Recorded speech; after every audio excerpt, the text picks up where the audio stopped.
On a desolate highway, a lone woman at a dimly lit gas station finds herself cornered by 6 menacing bikers. But what she does next will leave them questioning everything.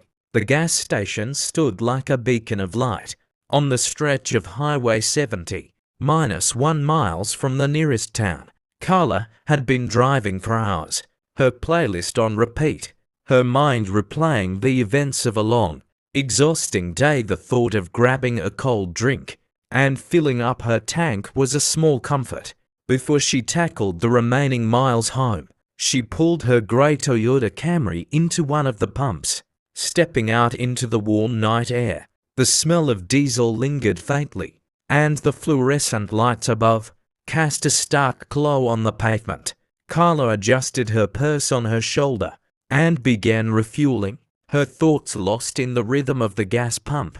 It wasn't long before the low rumble of motorcycle engines broke the stillness. At first, Carla barely noticed, thinking it was just another group of travelers passing through, but as the sound grew louder, the vibrations seemed to seep into her chest. She glanced up and saw them, a group of 6 bikers rolling into the lot, their headlights cutting through the night. The bikes lined up in unison, each man clad in leather jackets, marked with patches Carla didn't recognize. She felt the weight of their stares almost immediately. Her hands stiffened slightly around the pump handle, but she kept her face neutral, pretending not to notice one of them. A tall man with a scruffy beard and mirrored sunglasses swung his leg off his bike. He muttered something to his buddies, and they all broke into laughter. Carla couldn't hear what was said, but she felt the intent in the way their laughter carried. She exhaled slowly, trying to focus on finishing her task and getting back in her car. As she kept the tank and headed toward the small store to pay, she heard the unmistakable sound of heavy boots hitting pavement. Her heart quickened, but she didn't let it show. She kept her stride steady and her chin up, stepping through the glass door into the store. The cashier, a young man barely out of high school, gave her a brief nod before returning to his phone. Carla felt a small pang of unease. No, she corrected herself, cautioned she didn't want to make assumptions, but something about the biker's energy felt different. Sharp as she paid for her gas, grabbed her drink and stepped back outside. They were waiting. The tall man leaned casually against his bike, his arms crossed, watching her. His buddies flanked him, their postures relaxed, but their gazes piercing. Carla felt the air shift. She held her head high and walked toward her car, her every step measured. Her fingers tightened around her purse strap as she passed them, their low murmurs just barely audible. But something in their tones stopped her cold, and she knew this wasn't over yet. Carla's car was just a few feet away, but the distance suddenly felt longer. She could feel their eyes on her back, their whispers growing louder as she walked past them. Her grip on her purse strap tightened, but she didn't let her pace falter. She had no intention of giving them the satisfaction of seeing her rattled. "Hey, sweetheart," one of them called out. His voice was slick, mocking. Carla didn't turn around too good to say hi. Another one jeered, followed by a chorus of low chuckles. She reached her car door, her keys already in hand, sliding into the driver's seat. She locked the door with a practiced flick of her thumb. The sense of relief was fleeting as she saw the men through her windshield. They were still standing there, watching her with expressions that felt like a dare.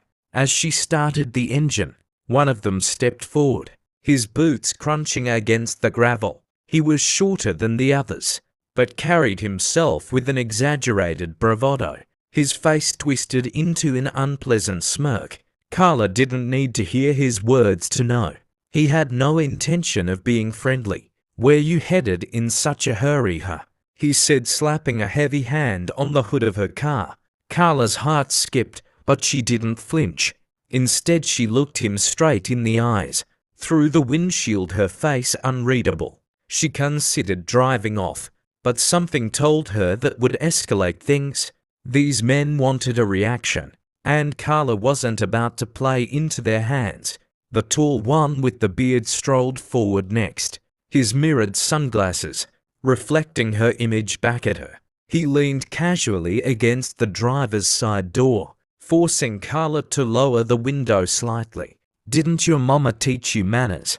He drawled, his tone dripping with false politeness. "We're just being friendly." Carla's voice was steady, but there was a quiet steel in it as she replied, "I'm not looking for trouble, just passing through trouble." The man echoed, feigning surprise. "Now why would you think we'd cause trouble?" Behind him his friends erupted into laughter again, the sound grating against Carla's nerves. She could feel the tension thickening around her, her instincts screaming at her to stay calm. She'd been in situations like this before, maybe not as blatant, but she knew the signs. The man's smile turned cold as he leaned closer to the window, his breath fogging the glass. "You don't belong here, lady. You know that, right?" The words landed like a punch. Carla's fingers gripped the steering wheel so tightly, her knuckles whitened, but her expression remained composed. She didn't give him the satisfaction of a reaction. Behind her, another one of the bikers approached the back of the car, tapping lightly on the trunk as if to test her patience. It was a game to them, a cruel, calculated game. "Hey, maybe she needs directions." One of them sneered. "We could show her the quickest way out of town." The cashier from inside the store peeked out briefly, but quickly disappeared behind the counter again, clearly unwilling to intervene. Carla's jaw tightened. She was on her own. But as the man at her window smirked, something shifted in Carla's mind, a flicker of resolve that told her she wasn't going to let them dictate the outcome of this night. Carla took a deep breath, steadying herself as the biker's laughter echoed around her. The man leaning against her window tilted his head, studying her like a predator sizing up prey. She could feel the weight of their confidence. This wasn't the first time they'd tried to intimidate someone like her, and they seemed certain it wouldn't be the last. "Let me ask you something," the tall man said, his voice dripping with mockery. "What makes a lady like you think she can just stroll through here without saying hello?" Carla's calm demeanor didn't waver as she spoke, her voice firm but low.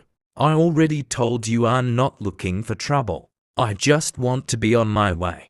The man's smile didn't reach his eyes. "See, that's where you're wrong. You already found it."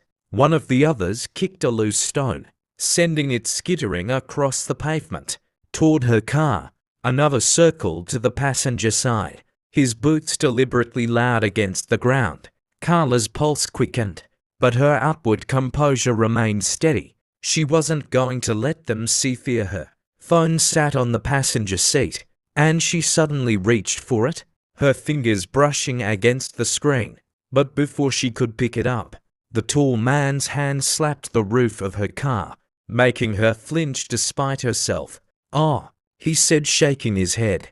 "Ain't no need for that." The others howled with laughter, emboldened by the shift in power.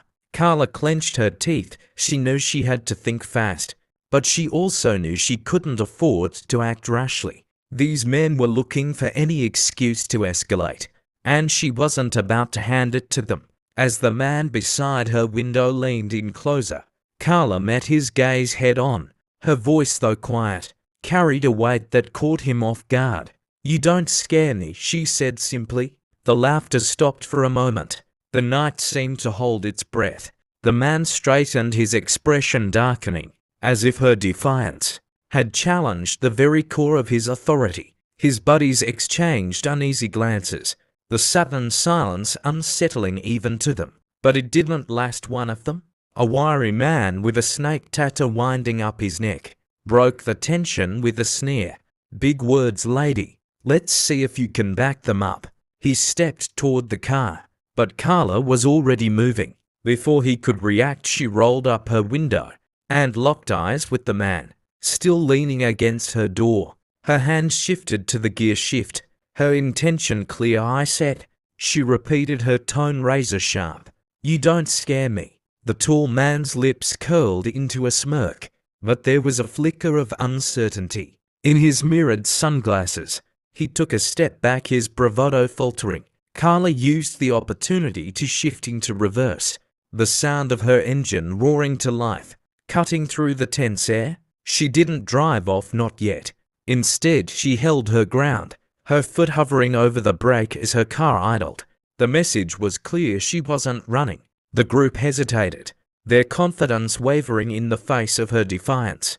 But just as one of them moved to speak, Carla did something none of them expected. She rolled down the window, just enough to let her voice carry. "If you don't move," she said, her tone steady and unyielding, "I will." But her next move wasn't what anyone was expecting, and it would change the dynamic of the encounter entirely. The bikers exchanged glances, their bravado visibly shaken by Carla's unwavering stance. The tall man, no longer leaning against her car, now stood a few feet away, his smirk faltering into something harder to read. The others hovered behind him, waiting for his lead. But Carla wasn't waiting for anyone. She calmly rolled her window down just a bit more, and with deliberate precision, lifted her phone so they could see it. The screen lit up with a number already dialed. 911. She didn't press call, yet her eyes stayed locked on the man in front of her. "You think this is a game?" she said, her voice even. "Keep testing me." Her words weren't loud, but they sliced through the tension like a blade. For a second the group froze. Then the man with the snake tattoo barked a laugh, but it sounded forced. "You think the cops care about you out here?" Carla raised an eyebrow. "Guess we're about to find out." But she wasn't bluffing, not entirely. She knew the dynamics that play here, and she also knew she had to shift the power dynamic. Quickly her other hand reached into her purse, and the faint, metallic glint of something caught their attention. The tall man stiffened. "Whoa, whoa," he said, raising his hand slightly. "No need to get crazy." Carla tilted her head, her calm demeanor unshaken. "Crazy? You came looking for trouble, remember? So here we are." She wasn't holding a weapon, but the bikers didn't know that. The reflection of the gas station's lights off the object was enough to make them hesitate. Carla's pulse raced as she felt the tide beginning to turn. The bikers had relied on their numbers and intimidation, but they hadn't counted on someone standing their ground. The tall man took a step back, his eyes narrowing. "All right, lady, you've made your point." But Carla didn't back down. Instead, she opened her car door and stepped out, her posture calm but commanding. The bikers stared stunned into silence. She stood tall, her presence suddenly larger than life. "Let me tell you something," she said, her voice clear and deliberate. "People like you thrive on fear. You think you can scare someone like me into silence, but not tonight." The group was no longer laughing. A few shifted uncomfortably, their eyes darting to one another. The tall man opened his mouth to retort, but Carla cut him off, her tone sharp and unwavering. "You see this?" she said, holding up her phone. "It's recording everything you've said, every move you've made. It's all on here. So go ahead, give me a reason to hit send." The tall man's face darkened, but he didn't step forward. He knew the game had changed. Carla's calm resolve had unraveled their facade, exposing them for what they were, cowards who relied on numbers and fear. Behind her, the faint sound of a car engine approaching broke the silence. The biker's head snapped toward the road as a pickup truck pulled into the gas station. An older couple stepped out, their curious gazes flicking between Carla and the bikers.